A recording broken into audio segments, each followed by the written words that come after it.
What if there was a being even more ancient and powerful than Satan? A figure tied to betrayal, fear, and terrifying rituals, worshipped as a god, and remembered as one of the most dangerous demons in history.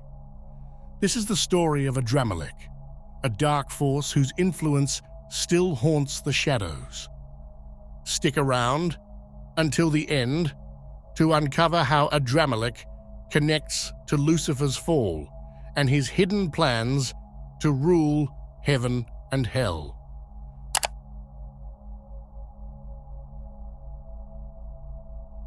Adrammelech's story begins in the ancient city of Sefarvaim, a place infamous for its dark rituals and violent devotion.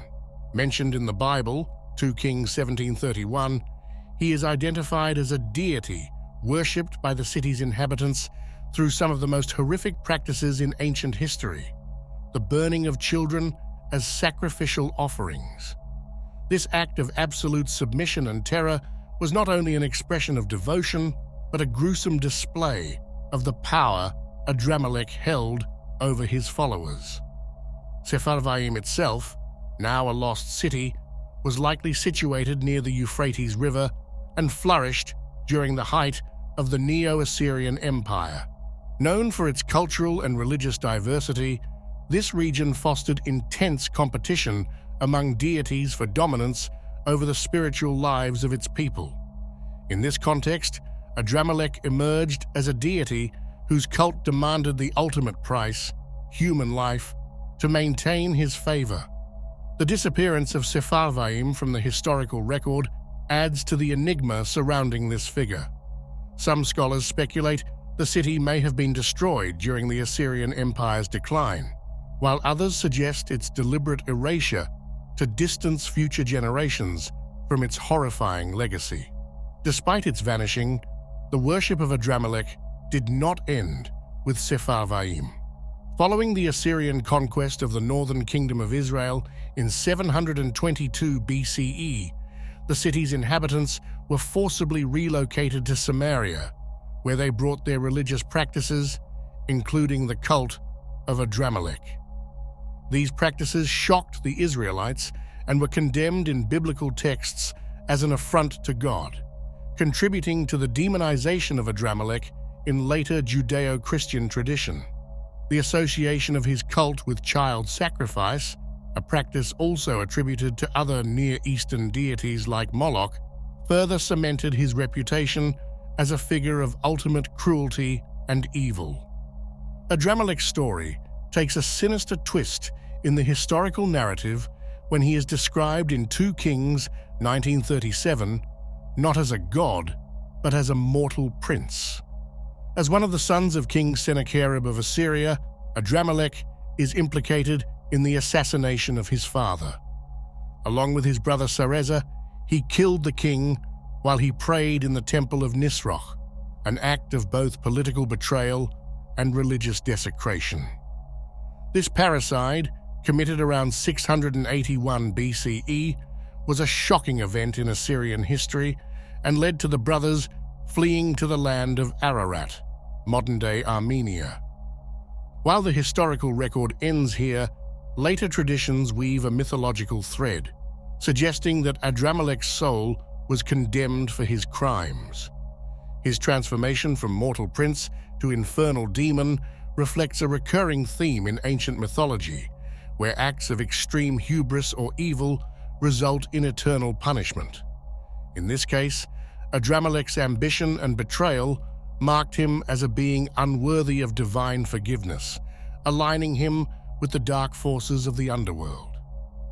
The rituals associated with his worship further highlight the terrifying power of his cult. Fire, a symbol of both destruction and purification, was central to the sacrifices offered to him. Burning children alive was not merely an act of devotion, but a declaration of the worshipper's absolute submission and an acknowledgement of Adrammelech's insatiable demand for control. These sacrifices were designed to appease a god whose wrath was as feared as his favor was sought. This deity's symbolic connection to fire, aligns him with broader themes in Near Eastern religion, where flames often represented divine judgment. His cult's parallels to the worship of Moloch suggest a shared cultural and theological framework, yet Adrammelech's distinct identity as a figure later absorbed into demonological lore sets him apart. In later Judeo-Christian theology, Adrammelech's fall from grace, both as a prince who betrayed his father and as a god displaced by monotheism, transformed him into a demon of hell. He became a symbol of the dangers of idolatry and the corruption of unchecked ambition. This reinterpretation reframed his violent past as evidence of demonic influence, integrating him into the broader cosmology of fallen angels and infernal rulers. Adrammelech's dual identity as both a mortal and a god reflects the fluidity of ancient mythological and theological narratives. His story serves as a cautionary tale about the consequences of ambition, betrayal, and devotion to darkness. From the burning altars of Sefarvaim to the halls of Assyrian power, his legacy is one of horror and intrigue, a reminder of humanity's darkest impulses and the enduring power of myth to shape our understanding of evil.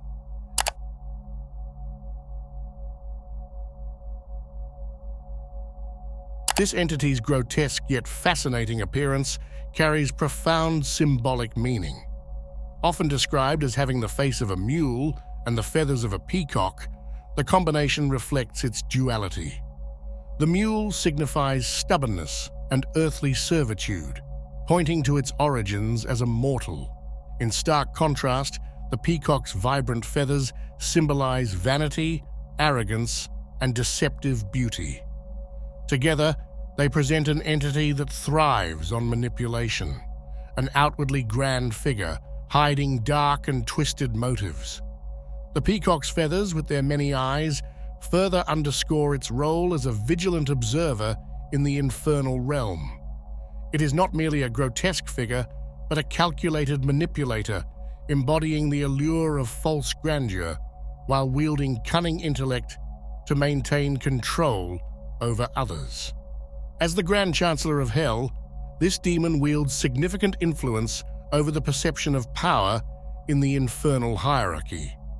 The title implies responsibility for maintaining order, overseeing communication, and shaping the image of Hell's rulers. One of its most symbolic duties is managing the wardrobe of the King of Demons. On the surface, this might seem trivial, but in the infernal context, it holds immense significance. Clothing, often a representation of identity and status, becomes a weapon of deception under this demon's control. By shaping how power is visually represented, it ensures that Hell's hierarchy is both respected and feared. This mastery over appearances strengthens its position as a key manipulator, capable of influencing not just the perception of authority within Hell, but also its image in the mortal world. This entity's role as Chancellor goes beyond administration. It's a reflection of its intellectual dominance. It ensures the balance of power remains intact, playing both sides to solidify its own position within the chaotic, infernal order. This demon's membership in the Order of the Fly, an exclusive council led by Beelzebub, further elevates its status. The order consists of the most powerful archdemons, each representing a different aspect of corruption, rebellion, and destruction. As one of the 10 archdemons within this elite group, it holds a central role in maintaining Hell's influence and expanding its reach. The fly, in the Order's name, tied to Beelzebub, symbolizes decay and corruption. This group embodies the very essence of chaos, working collectively to spread their influence and maintain control over the mortal and infernal realms. The demon's dual mastery of manipulation and illusion aligns seamlessly with the Order's objectives, making it an indispensable part of this circle. Through its symbolic appearance, prestigious role as Chancellor and position within the Order of the Fly, this entity exemplifies the complexities of infernal power. Its grotesque form mirrors its inner corruption, while its ability to manipulate appearances makes it a master of deception. By shaping perceptions, it not only ensures its own survival, but also amplifies its influence across hell and into the mortal world.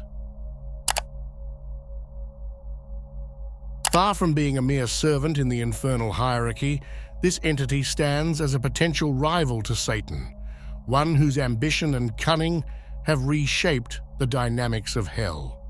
In Paradise Lost, it is suggested that this demon, after the angels fall from heaven, sought to seize control of hell by overthrowing Satan himself.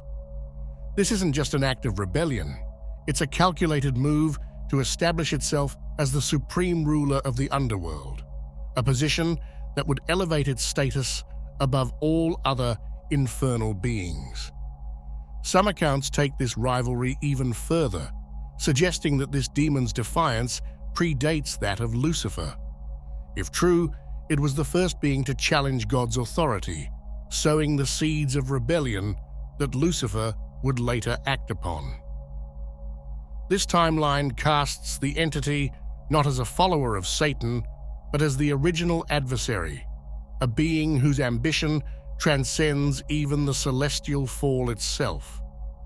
Such a conflict reveals a layered and intricate story of power struggles within hell. Unlike Satan, whose rebellion was driven by pride and a desire to rival God, this entity's motives are rooted in strategic ambition. It doesn't simply oppose authority, it seeks to dismantle and reconstruct it to its own benefit. This rivalry with Satan suggests an adversarial relationship not born of chaos, but of methodical calculation, making this demon a far more dangerous figure than initially perceived. It's also worth noting that its enmity towards Satan highlights an important theme within infernal lore: the fragility of alliances in hell. While the infernal realm might appear unified against heaven, the power struggles within its ranks suggest that every demon, including Satan, must constantly guard against betrayal. This entity's ambition forces us to question whether hell's throne is ever truly secure, or whether it's merely a symbol constantly contested by those vying for dominance.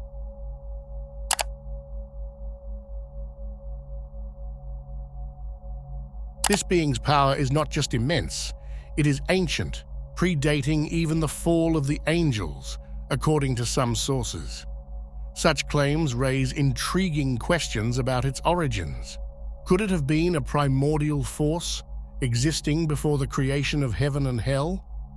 If so, its rebellion and subsequent role in the infernal hierarchy suggest a being not bound by the traditional rules of celestial order. This would make it a unique figure whose presence reshapes our understanding of the conflict between good and evil. What sets this entity apart is not only its power, but its unparalleled cunning. While Satan is often portrayed as the ultimate adversary, this demon is described in certain texts as possessing greater malice, intelligence, and strategic foresight. It is said to manipulate from the shadows, using internal conflicts within hell to its advantage. Its rumored plans to dethrone Lucifer and take control of hell speak to its ambition, but they also raise the question: is this simply a struggle for dominance, or does it have a grander purpose? Some interpretations suggest that this demon's actions are part of a broader, almost cosmic strategy. By destabilizing the infernal hierarchy, it could be seeking to reshape hell itself, perhaps to create a realm even more chaotic, or paradoxically, one where its own vision of order prevails.